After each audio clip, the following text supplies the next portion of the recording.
미래를 보는 창, JTB. 안녕하세요. JTBJ입니다. 오늘은 매크로 변고 구간 임박했다라는 내용을 좀 공유를 해드리려고 합니다.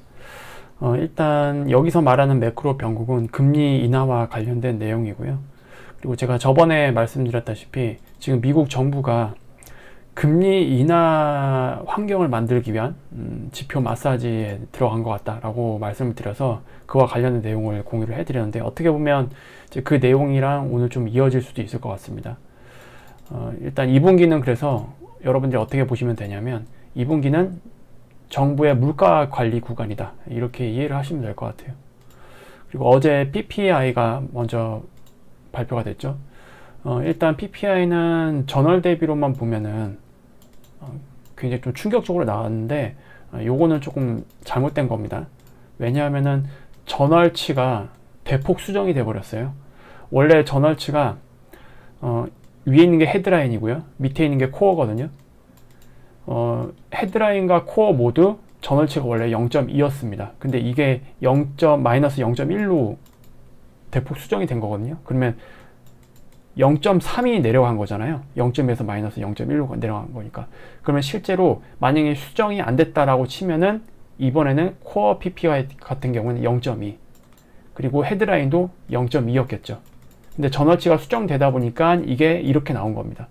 그럼 실제로 봤을 때는 예상치에 부합한 수준으로 나온 거죠. 그리고 헤드라인 같은 경우에는 예상치보다 소폭 하회하는 그런 지표를 우리가 확인한 겁니다. 그래서 요거 때문에 이게 발표된 이후에 시장에 쭉 빠지다가 갑자기 이거 수정 때문에 그렇구나, 그런 것들을 이해를 하고 세부 내용을 까보니까 물가 둔화를 암시하는 지표들이 꽤 많이 확인이 돼서 이게 꼬리를 말고 다시 다 올라왔죠. 그래서 PPI는 그런 해프닝이 있었긴 한데, 어쨌든 PPI 세부 내용을 보면은 그래도 좀 긍정적인 요소들이 있어요. 그래서 그런 것들 때문에 채권 시장에서 이런 것들을 좀 좋게 해석을 했습니다. 그러니까 물가 데이터가 나왔을 때 뭔가 내용이 좀 혼재되어 있고 모르겠다라고 판단되는 분들은 항상 어디를 보면 되느냐, 여기 10년물 채권 금리를 보시면 됩니다. 채권 시장이 좀 그래도 좀 정확하게 해석을 하는 경향이 있거든요. 그래서 도저히 모를 때는 채권 시장을 보시면 됩니다. 어제 채권 시장을 보시면 여기를 확대를 하면 윗골이 달린 거 보이죠? 전월 대비 0.55가 나오니까 깜짝 놀라서 채권 금리가 튀었어요. 그러다가 뭐 때문에 저렇게 나온 건지 다 확인을 하고 쭉 내려왔습니다. 그래서 음봉 마감. 그리고 오늘도 계속 떨어지고 있고요.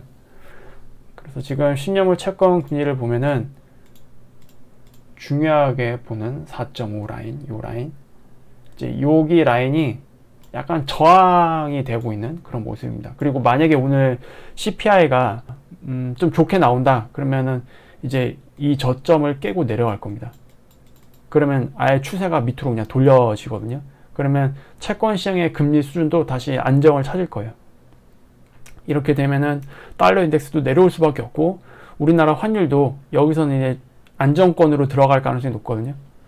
그래서 오늘 이제 그런 흐름이 나오느냐 마느냐, 그런 것들을 보시면 되는데, 일단 저는 괜찮을 거라고 예상하고 있어요. 그래서 이 다음 장에 제가 CPI 관련돼서 말씀을 드릴 텐데, 거기서 좀 더 자세한 내용을 공유를 해드리도록 하겠습니다. 어쨌든 지금 10년물 채권 금리를 보면은 어제 PPI는 세부 내용상으로도 좀 괜찮게 해석을 하는 경향이 있다. 그래서 채권 시장에서도 지금 밑으로 내려가고 있다, 금리가. 이렇게 보시면 될 것 같습니다. 그래서 이 덕분에 미국 시장이 어제 또 추가 상승을 해줬고, 우리나라도 야간 선물 시장에서 상승 마감을 해줬습니다. 만약 오늘 CPI도 좋게 나오면 우리나라는 오늘 이제 휴장이기 때문에 야간 선물도 다 닫히거든요. 다만 내일 아마 선물 지수 기준으로 고가가 아마 갱신돼서 아마 시작되겠죠. CPI가 좋게 나오면. 그러면은 이제 고점이 올라가는 거기 때문에 추세 상승으로 보시면 될 것 같습니다. 하지만 거기서 강하게 계속 치고 갈 수 있을지는 좀 지켜봐야 될 것 같아요. 거기서 계속 강하게 치고 간다고 해도 코스피 지수 기준으로 2880이라는 직전 고점 라인, 여기에서 또 저항을 맞을 가능성이 높거든요.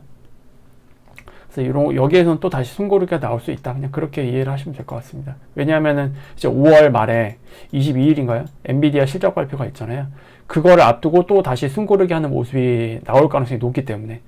다만 4월 달에 TSMC에서 좋은 실적 발표를 했기 때문에 TSMC랑 엔비디아는 실적의 어떤 상관관계가 높잖아요. 그래서 그것만 봤을 때는 5월 20일도 뭐 괜찮게 나올 가능성, 또 선방할 가능성. 근데 문제는 이제 가이던스죠. 가이던스가 어떻게 나오는지 그거에 따라서 아마 주가의 향방이 좀 많이 갈릴 겁니다. 어쨌든 뭐 10년물 채권금리 지금 상황 괜찮고요. 그리고 지금 역의 환율에서도 지금 많이 떨어지고 있습니다. 이제 정규장은 어제 여기서 끝났어요. 여기서 이 정도 라인에서 끝났고 오늘 추가 하락이 계속 나오고 있는 겁니다. 아마 그 정규장 차트만 보면은 여기가 아마 21선이 지나가는 자리일 거예요. 21선이 이렇게 있다가 이렇게 꺾이고 있는 상황이거든요. 이제 이렇게 꺾이는 모습이 나와야 된다라고 말씀을 드렸잖아요. 그래서 이번에 반등했다가 완전히 이 저점을 깨고 내려가야 굉장히 좋은 모습이 나올 거거든요. 지수에서. 여기를 깨고 내려가야 이제 2780 또는 뭐 2800 여기를 아마 보고 갈 수 있을 겁니다. 근데 그게 나올지 안 나올지는 조금 더 체크를 해봐야 될 것 같고요. 그래도 뭐 5월 중에는 가능하지 않을까 저는 그렇게 생각을 하고 있습니다. 그래서 PPI는 뭐 그렇게 보시면 될 것 같고요. 그리고 어제 PPI가 발표된 직후에 파월 대담이 있었죠. 여기서 나온 내용은 일단 가장 눈에 띄는 거는 이거 같아요. 파월 자신도 인플레이션 지표가 다시 작년 말 수준으로 둔화될 것으로 예상을 하고 있다고 합니다. 작년 말이라는 거는 YOY로 보시면 안 되고요. YOY 기준으로는 아마 3.1인가 그랬을 거예요. 가장 낮았을 때가. 근데 이거는 MOM으로 보셔야 됩니다. 작년 말이 MOM으로 0.1, 0.2 이렇게 나왔었어요. 이게 1년치 누적으로 보면은 인플레이션이 2% 초반대거든요. 그러니까 이거를 예상을 한다는 뜻이에요. 이거를 예상한다는 게 아니고. 다시 MOM이 0.1, 0.2 이 수준으로 둔화될 것으로 예상한다. 근데 다만 현재로서는 확신할 수 없는 데이터들이라서 좀 시간이 필요하다. 이렇게 이야기를 했습니다. 그리고 어제 PPI에 대해서도 좋은 것과 나쁜 것이 혼재되어 있어서 정확한 판단이 어렵다라고 얘기를 했고요. 이렇게 되면 이제 시장은 어떻게 판단을 하느냐? 결국 오늘 발표될 CPI의 중요성이 굉장히 높아질 수밖에 없다. 이렇게 이해를 하시면 될 것 같습니다. 그럼 이제 CPI에 대해서 한번 말씀을 드려볼게요. 오늘 CPI가 발표가 되죠. 이제 중요한 내용은 이제 코어 쪽, 그 다음에 헤드라인 쪽, 그 다음에 중요한 게 이제 아마 소매 판매가 될 겁니다. 이렇게 될 것 같은데, 일단 이번 CPI는 제가 저번에 한번 말씀을 드렸죠. 3.5는 안 넘을 것 같다. 저번이 3.5였거든요. 그러니까 즉 인플레이션이 여기서 더 이상 튀지 않을 것 같다. 이렇게 판단을 했는데요. 여기서 우리가 좀 중요하게 봐야 될 거는 이번에는 지금 이 명목상으로 나오는 이제 표면적인 지표 있잖아요. 예를 들어서 뭐 MOM이라든지 아니면 뭐 YOY라든지 이것보다 세부 내용이 훨씬 더 중요합니다. 왜냐하면 이번 4월달 같은 경우는 유가가 많이 올랐던 시기였어요. 물론 지금은 이미 유가가 떨어져 있기 때문에 아마 시장은 그거를 감안을 해서 판단을 할 겁니다. 그래서 CPI가 딱 발표됐는데 세부 내용상으로 유가 관련 인플레이션 때문에 물가가 좀 높게 나왔다 라고 만약에 확인이 되면 이거는 괜찮습니다. 왜냐하면 유가가 이미 내려왔잖아요. 4월달 레벨에 대비해서. 그래서 이거는 이미 해결된 이슈죠. 지금 보면은. 그래서 결국 중요한 건 뭐냐? 유가와 관련이 없는 영역에서 지표가 좋게 나오는지 안 좋게 나오는지 이게 굉장히 중요합니다.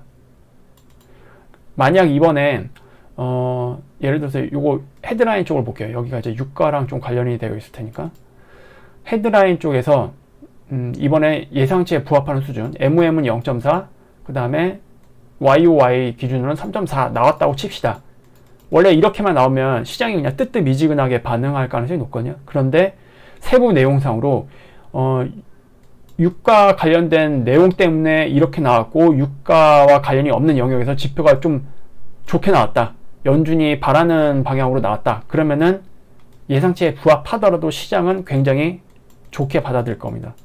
이거를 보셔야 돼요, 오늘. 그래서 저도 이 부분에 초점을 맞춰서 CPI를 볼 거고요.